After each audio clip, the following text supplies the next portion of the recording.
Bismillahirrahmanirrahim. Assalamualaikum warahmatullahi wabarakatuh. Berjumpa kembali dengan saya Ekti Endah Retno Melani, dosen Fakultas Ekonomi dan Bisnis Islam UIN Raden Masaiz Surakarta. Oke, pada video pembelajaran yang kedua ini kita akan masih melanjutkan materi mengenai value investing, yaitu rasio debt to equity ratio pada praktikum pasar modal. Oke, beberapa hal yang nanti akan kita pelajari pada rasio debt equity ratio. Yang pertama yaitu definisi, kemudian yang kedua yaitu fungsi, yang ketiga formula atau rumus, yang keempat interpretasi, dan yang terakhir yaitu contoh perhitungan pada laporan keuangan. Untuk yang pertama yaitu definisi. Oke, kita perlu tahu dulu apa itu atau pengertian daripada debt to equity ratio atau DER.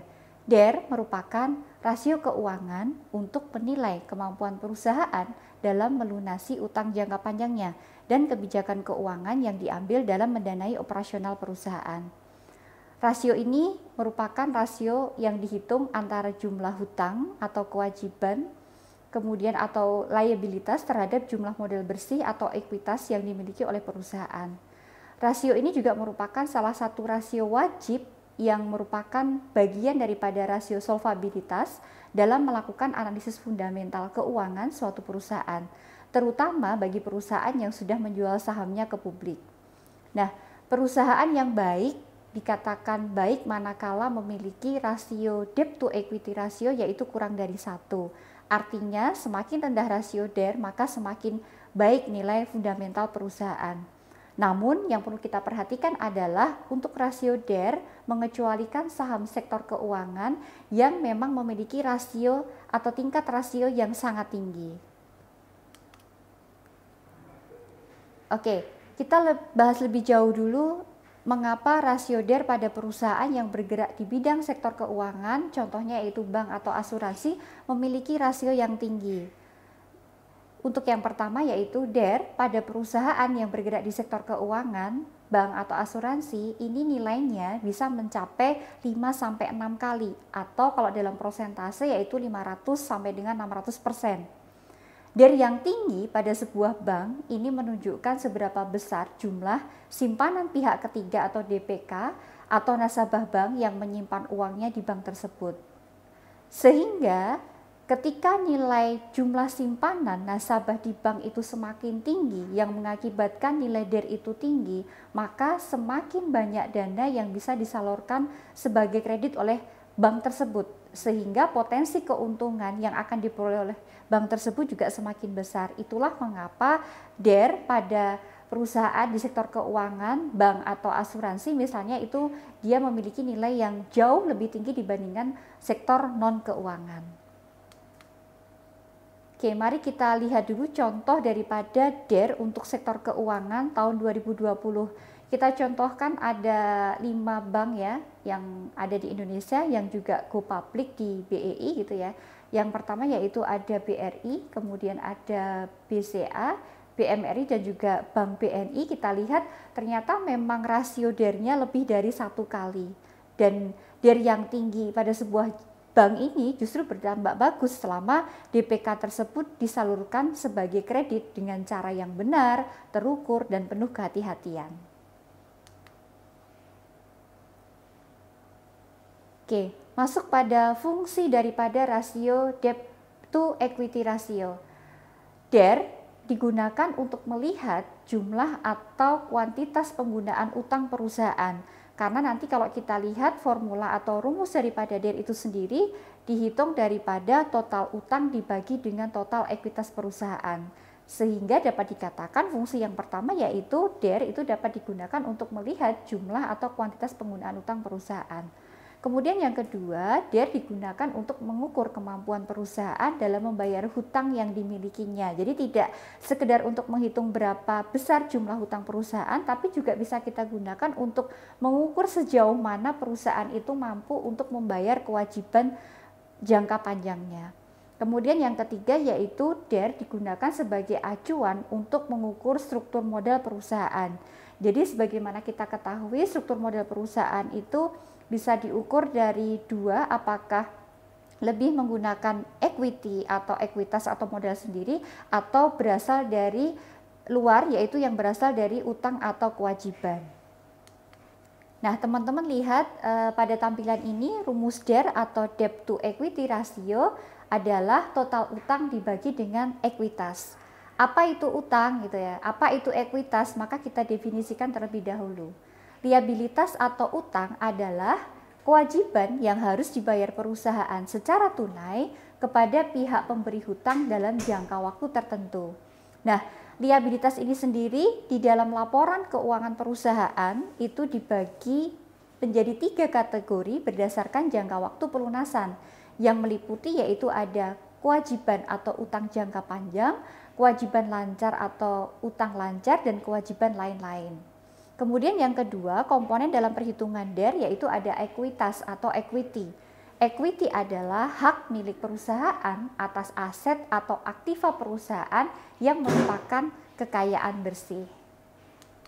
Oke, DER yang ideal sebagaimana kita bahas di awal tadi adalah yang memiliki angka di bawah 1 atau angka di bawah 100%. Namun untuk rentang nilai antara 1,5 sampai 2 kali ini biasanya juga masih termasuk dalam kategori yang bisa diterima. Artinya apa? Perusahaan yang memiliki DER dengan nilai tersebut itu masih bisa dikatakan memiliki kemampuan untuk membayar kewajiban hutangnya. Nah, untuk mendapatkan nilai DER yang baik dan ideal, yaitu kita bisa membandingkan nilai DER setiap perusahaan dengan perusahaan yang sama di sektor industrinya. Nah, untuk nilai perusahaan dengan DER di atas 1% gitu ya, atau di atas 100%, kita tidak boleh lantas menyimpulkan bahwa perusahaan itu perusahaan yang tergolong tidak sehat. Kita lihat dulu, apakah komponen utang yang ada di dalam perusahaan itu proporsinya lebih banyak pada utang jangka panjangnya atau pada utang lancarnya, atau yang sifatnya utang jangka pendek. Bila mana komposisi utang daripada perusahaan di dalam laporan posisi keuangan itu menunjukkan bahwa utang jangka panjang lebih besar daripada utang jangka pendeknya, maka kita bisa menyimpulkan bahwa kondisi perusahaan tersebut kurang sehat. Namun sebaliknya, apabila hutang jangka pendek dari perusahaan atau kita kenal dengan utang lancarnya lebih besar dibandingkan dengan utang jangka panjang perusahaan, maka perusahaan masih digolongkan sebagai perusahaan yang sehat. Jadi pengambilan kesimpulan untuk DER di atas angka 1 atau 100% itu kita lihat dulu proporsi daripada utang pada laporan keuangan perusahaan. Nah, untuk contoh perhitungan DER sebagaimana contoh pada materi kita sebelumnya mengenai ROE, kita juga akan ambil contoh pada perusahaan Unilever tahun 2020. Sebagaimana kita ketahui, Unilever merupakan salah satu perusahaan yang memiliki atau tergolong sebagai saham blue chip pada tahun 2020.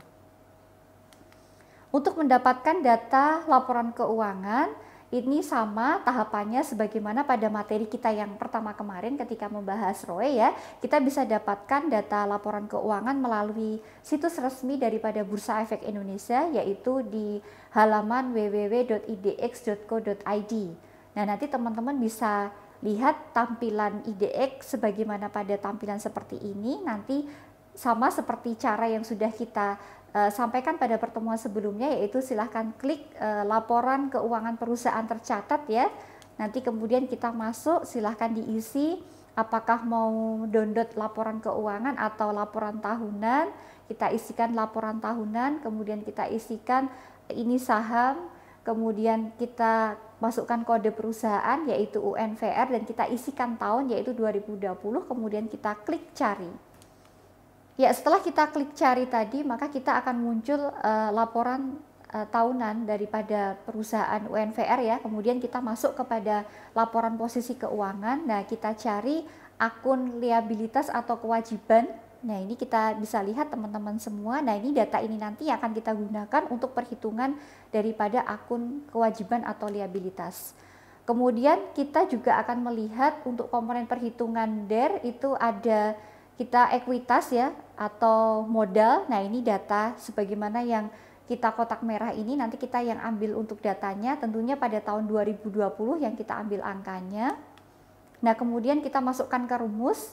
Untuk perhitungan DER sendiri yaitu total hutang dibagi dengan total ekuitas. Nah, setelah kita ambil data dari laporan posisi keuangan tadi, memindahkan nilai total hutang dan juga ekuitas pada perhitungan ini, maka bisa kita peroleh DER dari perusahaan Unilever tahun 2020 yaitu sebesar 3,16 kali, atau kalau kita jadikan dalam persentase yaitu 316%. Nah, mungkin kita jadi tanda tanya juga ya, kenapa nilai DER itu untuk Unilever tinggi sekali atau di atas 1 kali atau di atas 1%, padahal Unilever ini bukan tergolong pada perusahaan keuangan sebagaimana tadi perbankan yang sudah kita bahas di awal. Nah, mengapa DER dari UNVR ini sangat tinggi atau nilainya di atas 1 kali atau 100%? Maka kita lihat dulu, Unilever Indonesia itu merupakan perusahaan yang sangat sehat. Karena apa gitu ya? Ketika teman-teman melihat dari laporan posisi keuangan daripada Unilever tadi, meskipun nilai DER itu tinggi, namun Unilever ini tidak mempunyai hutang jangka panjang, yaitu hutang pada bank atau hutang dari lembaga keuangan yang berbasis bunga. Oke, kalau kita lihat pada laporan posisi keuangan Unilever tadi, ternyata Unilever ini tidak memiliki hutang jangka panjang yang berbasis bunga. Jadi hutang jangka panjang Unilever ini hanya berbentuk hutang pajak tangguhan dan hutang imbalan kerja atau pensiun jangka panjang yang jumlahnya itu hanya 16,77% dari seluruh liabilitasnya, sehingga meskipun nilai DER-nya tinggi tetapi ini tidak menunjukkan bahwa Unilever ini merupakan perusahaan yang dalam kondisi yang tidak sehat.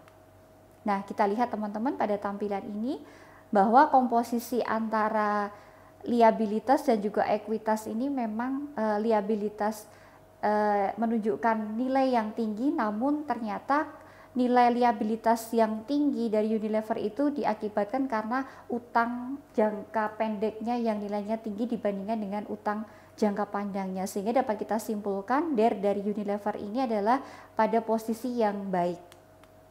Oke. Data mengenai debt equity ratio atau DER juga teman-teman bisa dapatkan ada di IDX statistik ya, sebagaimana pada data ROE yang sudah kita bahas pada materi sebelumnya. Jadi itu sudah ada angkanya, teman-teman bisa download dari laporan statistik IDX.